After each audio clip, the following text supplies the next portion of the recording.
जैसे महाराज जी कलयुग में कहते, जैसे बात कर ही रहे कि अच्छे इंसान रह नहीं गए, अब है नहीं, तो बीइंग मतलब एक अच्छा ह्यूमन बीइंग रहने के लिए क्या ट्रेड्स होने चाहिए? दो काम, परोपकार पुण्याय, पापाय परपीड़नम। पुण्य और पाप, ये दो चीजें हैं, इन्हीं से ही अच्छे और गलत का पैरामीटर आ जाता है कि ये अच्छा है कि ये बुरा है। परोपकार पुण्याय, पुण्य क्या है? दूसरों की हेल्प करो, चाहे वो एक गरीब बालक है, गरीब कन्या है, कोई असहाय व्यक्ति है, उन सब की हेल्प करना, ये एक पुण्य का लक्षण होता है। और पाप सबसे बड़ा क्या है? बोले जो आपको अपने लिए बुरा लगता है वो किसी के साथ मत करो। तो ये दो चीजें जिसने संभाल ली, एक तो परोपकार करने लगे, मतलब अब जैसे आज हम कुछ भी करते हैं तो थोड़ा बहुत कमाई तो होती है ना, थोड़ा दया भाव रखें, दृष्टि सबके प्रति। तो जो असहाय लोग हैं, हम लोग क्या करते हैं कि हम जरा से भी पॉपुलर होते हैं ना, तो जो हमारे टक्कर में थोड़ा कम पॉपुलर है उसके प्रति हीन भावना आने लग जाती है। ऐसा नहीं, सबके प्रति दया रखो। आप कितने भी श्रेष्ठ बन जाओ, पर आप सबको ये सोचो कि ठाकुर जी आप सबको भी कृपा करना, सबका। अभी जैसे कभी ऐसा लगता है कि अभी हम ऊंचे उठ रहे हैं, तो कभी ये भाव नहीं आना चाहिए कि मैंने अपने मन से ऊपर उठाऊं, ये एक पाप का लक्षण आ जाता है। ये रावण के अंदर यही तो था, उसके अंदर उसकी जगह भावना क्या आनी चाहिए कि अभी समय मेरा सही आ गया है, कल को किसी और का भी आएगा, वो भी ऊपर जाएगा, सबको श्रेष्ठता मिलेगी, सब लोग योग्य बनेंगे। तो परोपकार पुण्याय, और पाप क्या है? जो आपको अपने लिए अच्छा नहीं लगता है वो दूसरों पे ना दूसरे करें। के साथ कभी मत करो। आपको जो चीज अपने लिए स्वीकार्य नहीं है वो दूसरे को कभी ऑफर मत करो। ये दो काम यदि कर लिया जाए तो मुझे ऐसा लगता है कि मानव एक अच्छे की कैटेगरी में तो आ ही जाएगा। वैसे महाराज जी जैसे ना हम लोग भी इतने पॉडकास्ट करते हैं, तो हम तीनों में भी आपस में कभी ना कभी ये डीप डिस्कशन हो जाता है कि भाई ये दुनिया कितनी छल कपट है, कोई कुछ करता है तो वो उसके लिए सही है, किसी के लिए वो गलत है। फिर हम सोचते हैं यार सही गलत सिर्फ नज़रिया है, उसके लिए हो सकता है वो चीज़ सही जा रही है, हमारे लिए गलत जा रही है, तो चला कैसे जाए आगे? परखे कैसे? सही गलत कोई चीज़ रही नहीं गई है फिर ऐसा लगता है। सही गलत क्या है, ये बात बिल्कुल सही है कि हमारा नजरिया है उसका। अभी सही गलत का जो पैमाना है ना, ये सब हमारे प्रारब्धों पर डिपेंड होता है। हमारे और आपके चाहने से कोई व्यक्ति सही गलत नहीं होता। एक सबके प्रारब्ध होते हैं, कहीं पर उसका करना वो गलत होगा तो वो अपने आप समय आने पर उसको भोगेगा। आप उसको प्रिडिक्ट मत करो कि वो गलत ही होगा या वो सही ही होगा। इसलिए हमारे शास्त्रों में, भागवत में ही कहा गया, अन्यस्य दोष गुण चिंतन माश मुक्त्वा। दूसरे में ज्यादा दोष गुण मत देखो, क्योंकि आप जिसको दोष समझ रहे हो जरूरी नहीं है वो दोष ही होगा, है ना। वो कहीं ना कहीं ठाकुर जी उसकी पूर्ति कहीं ना कहीं किसी न किसी रूप से करवा रहे हैं, किसी न किसी चीज से करवा रहे हैं। तो आप जो बात कह रहे हो बिल्कुल ठीक है। ये होता ही है कि हमें ही अपने आप अनुमान लगा लेते हैं कि सही गलत क्या है। पर कई बार अब जैसे कई मजहबों में धार्मिक दिनों पर ही हिंसा करना वो गलत नहीं मानते, उसको बहुत पवित्र मानते हैं। पर हमारे यहाँ उसको गलत दृष्टि से देखते हैं कि ये उचित नहीं है, ये अनुचित है। अब उनका ऐसा मानना है कि हमारे पूर्वजों से चली आ रही है ये लीला और ये बिल्कुल सही लिखा हुआ है तो ये हाँ, हो लिखा है, गई। ये होगा ही होगा। हमारे यहाँ कहते हैं कि नहीं भाई, हिंसा कर रहे हो, ये सही कैसे हो सकता है। तो इसमें ज़्यादा बुद्धि विवेक लगाना नहीं है, हमको अपने ऊपर देखना है हम क्या सही कर रहे हैं क्या गलत। एक चीज़ और होती है, हम जब भी कुछ गलत करते हैं ना, हमारा ब्लड प्रेशर हाई होता है उस समय, हमारी हार्ट बीट्स तेज होती हैं, हमारा रोम रोम चिल्ला के कहता है ये गलत है यार। और आप कई बार क्या होता है कि गलत करने के बाद 4 लोगों से पूछ, यार मेरे से ऐसा हो गया, ये गलत तो नहीं था, ये गलत तो नहीं था। आप 4 लोगों से पूछ रहे हो, इट मीन्स वो गलत था, वो हुआ। अब उसको क्या ठीक कर सकते हो वो करने का विचार करो। महाराज जी आप अभी जगन्नाथपुरी भी गए थे, तो थोड़ा आप वहाँ का एक्सपीरियंस बताओ कि मैं जानना चाहता हूँ आपसे कि आपके थ्रू अगर कोई जगन्नाथपुरी के बारे में जाने तो वो कैसा होगा, थोड़ा बताओ। जगन्नाथपुरी कलयुग के देवता हैं, मतलब श्री कृष्ण चारों युगों में अपने अलग अलग रूपों में पूजे जा रहे हैं। जैसे कि सतयुग में प्रधान, सतयुग के लोग जिनकी पूजा करते थे वो थे श्री बद्रीनाथ भगवान। त्रेता में जिनकी प्रधान पूजा होती थी वे थे श्री रंगनाथ भगवान, साउथ इंडिया में श्रीरंगम में। द्वापर में जो प्रधान पूज्य देव थे सब लोगों के, वो थे द्वारिकाधीश, और कलयुग में प्रधान पूज्य देव हम आप सब मानवों के लिए वो हैं श्री जगन्नाथ भगवान। तो ये ऐसे सतयुग त्रेता द्वापर कलयुग में कलयुग के प्रधान देव श्री जगन्नाथ जी हैं। प्रधान देव बोले तो क्यों, मतलब हम लोग इतने पापी, इतने दुष्ट हैं, इतने गलत काम करते हैं, पर जगन्नाथ जी परम दयालु हैं, वो इजीली सबको क्षमा करते हैं, इसलिए जगन्नाथ भगवान का कलयुग में बहुत विशेष प्रभाव है। दूसरा, जगन्नाथपुरी कभी भी आप जाओ तो देखेंगे कि श्री जगन्नाथ भगवान के नेत्र बहुत बड़े बड़े होते हैं, विशाल नेत्र हैं, मतलब ऐसा हो ही नहीं सकता कि आपको जगन्नाथ जी ना दिखें। उसका मैं एक कारण बताता हूं कि जी जगन्नाथ जी के ना पलकें नहीं है, बाकी जितने भी ठाकुर हैं सबकी पलकें हैं, जगन्नाथ जी की पलकें नहीं है। क्यों? क्योंकि वो आंखें कभी झपकती ही नहीं है। क्यों नहीं झपकते, इसका बहुत अच्छा कारण वहां के लोग बताते हैं। बोले कि हम लोग दर्शन करने आए और जगन्नाथ, बहुत भीड़ की वजह से एक क्षण ही जगन्नाथ जी दिखे और उसी समय हमारी पलक झपक गई तो दर्शन रह जाएंगे, इसलिए जगन्नाथ जी ने अपनी पलकें ही नहीं बनवाई। क्यों?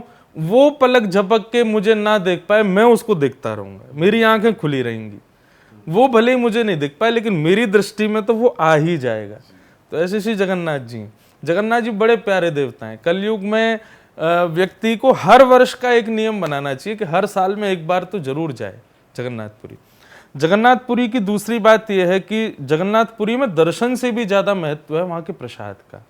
जो दाल भात महाप्रसाद वहां पर मिलता है, उसको आप दाल और भात तो कहो ही मत, वो साक्षात जगन्नाथ जी हैं। साक्षात महाप्रसादे गोविंदे, साक्षात गोविंद का स्वरूप माना जाता है वहाँ का महाप्रसाद। वहाँ के महाप्रसाद के कई नियम ऐसे हैं, वो सुनकर के कई लोग जो हमारे धर्म को ऐसा बोलते हैं कि बड़ी ऊंच नीच करते हैं, ब्राह्मणवाद ज़्यादा है, औरों को ऐसा मानते हैं, जाओ जगन्नाथपुरी। जगन्नाथपुरी का नियम है, अगर आप खा रहे हो, सबसे पहली बात तो आप ऊपर बैठ के या आसन पर कपड़े पर बैठ के नहीं खा सकते, आपको जमीन पर बैठ के ही खाना पड़ेगा। वो महाप्रसाद है, उसके लिए इतनी रिस्पेक्ट है कि नीचे ही बैठ के खाओ, आसन भी नहीं होना चाहिए, पृथ्वी पे ही बैठो। दूसरी बात, पत्तल में खाओ, केले के पत्ते पे खाओ, या फिर वो मिट्टी के जो हंडी होती हैं जिनमें बनता है वही थोड़ा सा मिल जाए उसमें मिला के खाओ। आप जब खा रहे हो और आपकी थाली में से अगर कोई और आके खाना चाहे तो आप रोक नहीं सकते, नहीं तो पाप लगेगा। अच्छा, हाँ, वहां पर नियम है, जैसे आप खा रहे हो और मैं आऊं और आकर के खाते हुए आपके में से आज्ञा लूं कि भाई थोड़ा मैं भी खा लूं, तो आप ऐसा नहीं कर सकते अरे ये तो झूठा हो गया, इसने मेरे में से खा लिया। नहीं, वहां झूठा नहीं होता। अब ये तो मैं एक आदमियों की बात बता रहा हूं, लेकिन वहां तो ऐसा भी माना जाता आप खा रहे हो और उसी समय कोई बिल्ली आ गई या कोई ऐसा जीव आ गया और उसने आकर के आपका प्रसाद जो उसमें से थोड़ा मुंह लगा लिया, आप उसको भी नहीं रोक सकते। अच्छा, वो तब भी झूठा नहीं माना जाएगा, तब भी अपवित्र नहीं माना जाएगा, इतना पवित्र है महाप्रसाद। इसलिए मैं सबसे प्रार्थना करता हूँ जगन्नाथपुरी जाओ, महाप्रसाद जरूर पाना, लेकिन पाना उतना ही जितना पा सको, उससे अधिक लेकर के छोड़ मत देना, नहीं तो उसका बहुत बड़ा अपराध लगता है। कहते हैं कि जब आप महाप्रसाद छोड़ देते हैं तो बचे हुए को खाने के लिए देवता आते हैं, फिर अच्छा, तो उसका थोड़ा दोष तो लगता ही होगा, भाई देवता आ रहे हैं हमारे बचे हुए को पाने के लिए, तो ऐसा महाप्रसाद।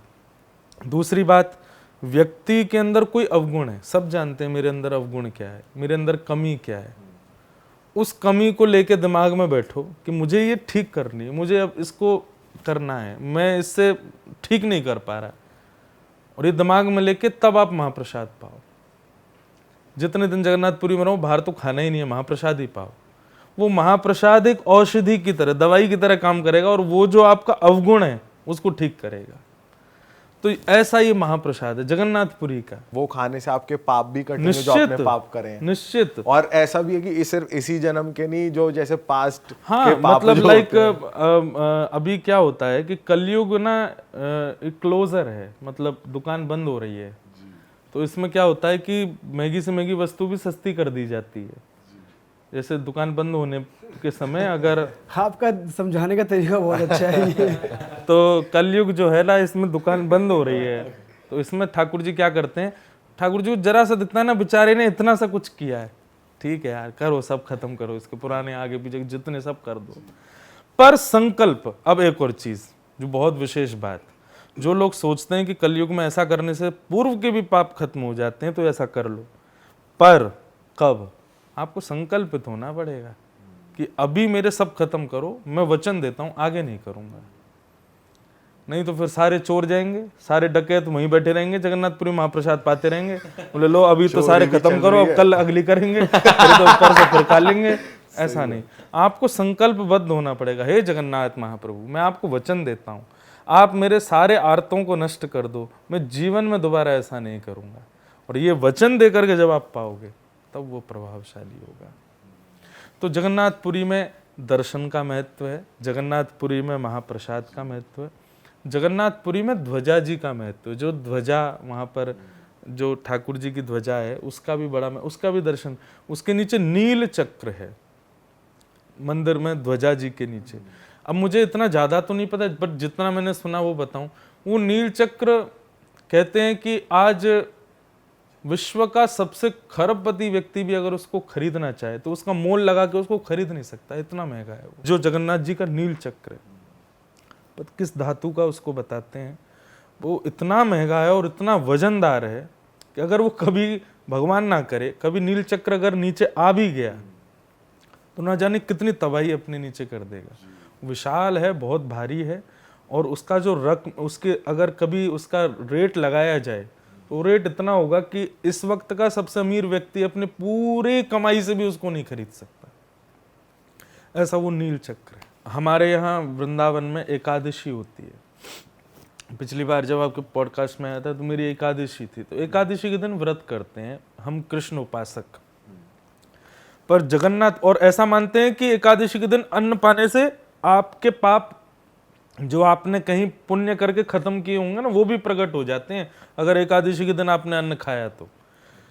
पर जगन्नाथपुरी में नियम है कि वहां आपको अन्न खाना ही पड़ेगा, मतलब महाप्रसाद, क्योंकि चावल को पूर्ण अन्न माना जाता है। वहां पर आपको एकादशी करनी ही नहीं, आपको पाना ही पड़ेगा। अगर वहां एकादशी आपने की तो आपको पाप लग जाएगा। तो वो बड़ा उल्टा है जगन्नाथपुरी में।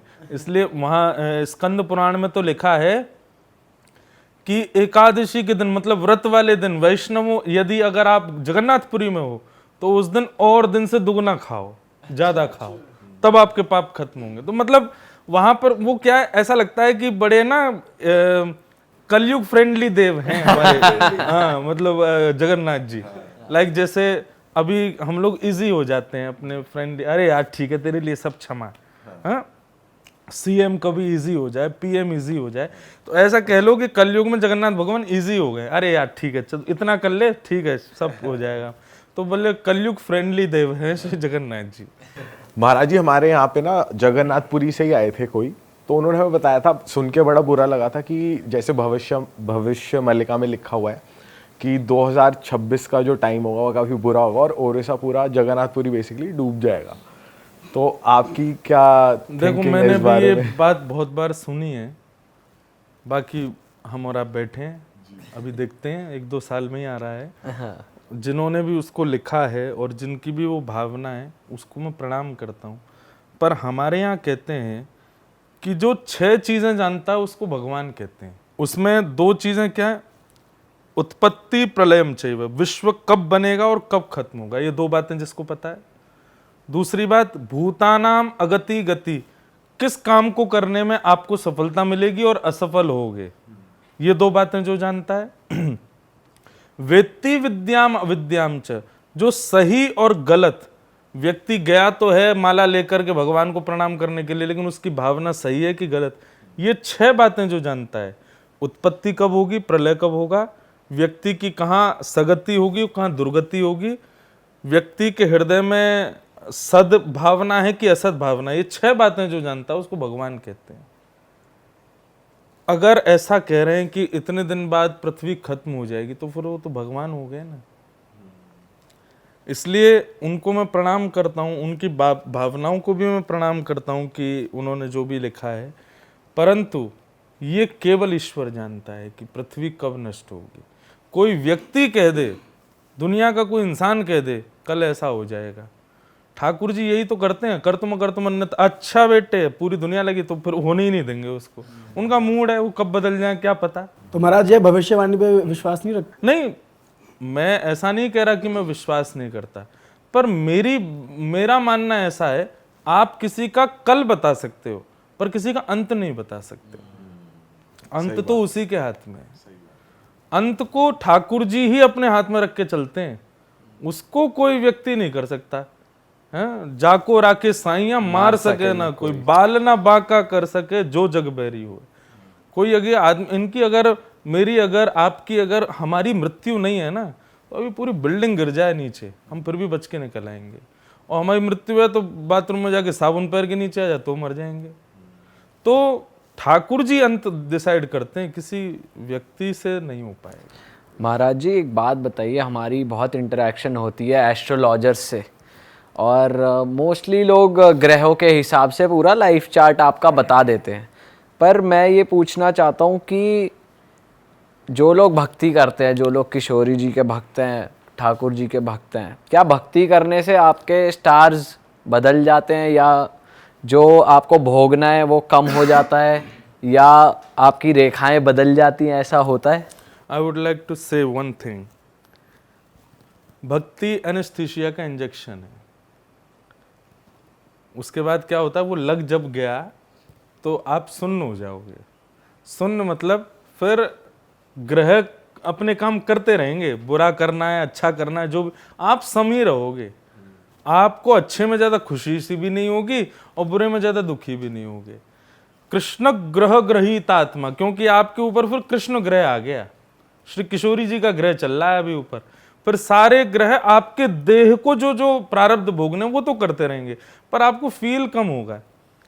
लाइक जैसे अभी कोई बहुत माला पहना दे, आपको बहुत प्रशंसा करे, आपकी बहुत यश गावे, तो आपको उससे ज्यादा खुशी भी नहीं होगी। और कोई आपके मुंह पर आकर के चार बात गलत कह दे, गालियां भी दे दे, तो भी आपको बुरा नहीं लगेगा। ये समत्व जो होता है ना, आपके रिएक्शंस जो हैं वो बिल्कुल सम हो जाते हैं, ना ज़्यादा तेज ना ज़्यादा कम। तो ये होता है भक्ति के मार्ग में।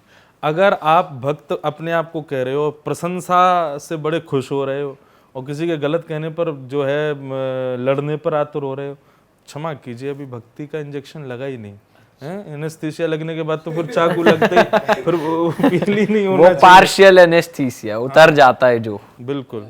तो वही बात है कि अगर आपको फील हो रही है चीज, तो डॉक्टर कहेगा अरे यार इसको इंजेक्शन दिया फील ही नहीं हो रहा, एक काम करो एक डोज और लगाओ।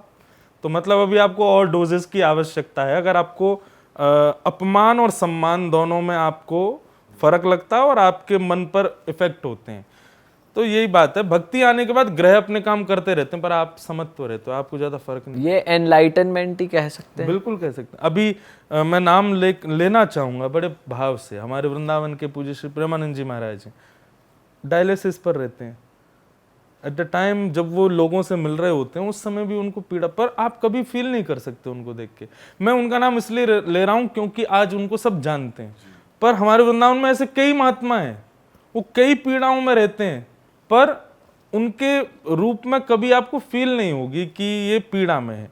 सांसारिक व्यक्ति का ना तुरंत पता चल जाएगा, भाई यार उदास से लग रहे हो, क्या बात है, पेट में दर्द हो रहा है यार, हैं बड़े उदास लगेगा, पत्नी से लड़ाई हो गई यार, है ना। तो सांसारिक व्यक्ति का तुरंत उसका चेहरा ही बता देता है कि ये दुखी है। उसका चेहरा ही, अरे आज तो बड़े खुश लग रहे हो, क्या बात है भाई, बोले आज मनपसंद पराठे बने थे घर पे तो खुश हो गया। तो ये ना भक्ति मार्ग वालों के साथ ऐसा नहीं होता, वो सम रहते हैं। उनको घिया मिल जाए, लौकी मिल जाए, भिंडी मिल जाए, करेला मिल जाए, कुछ भी ना मिले। सुदामा जी के विषय में आता है भागवत में कि सुदामा जी एकादशी व्रत तो करते ही थे, और फिर उनके घर में भोजन नहीं होता तो 2-3 दिन और भूखे रहते। उनकी पत्नी कहती कैसा घर है हमारा, बताओ, दुनिया के लोग जो है भोजन करते हैं, एकादशी के अगले दिन भोजन अपना व्रत तोड़ भी लेते हैं, अन्न खा, हमारे यहाँ तो अन्न भी नहीं है व्रत तोड़ने के लिए। तो सुदामा जी क्या कहते, अरे देवी तू खुशी मनाया कर। बोले क्यों? बोले संसार के लोग महीने में 2 ही एकादशी करते हैं, मैं और तू 15 एकादशी करते हैं, हमारे ठाकुर जी हर 3 दिन में एकादशी करवा देते हैं। तो मतलब इसको अब आप अपनी भाषा में क्या कहोगे कि एवरीथिंग पॉजिटिव, हर वस्तु को, हर भाव को, हर चीज को पॉजिटिव रखे दिमाग में, ये भक्ति का प्रभाव होता है।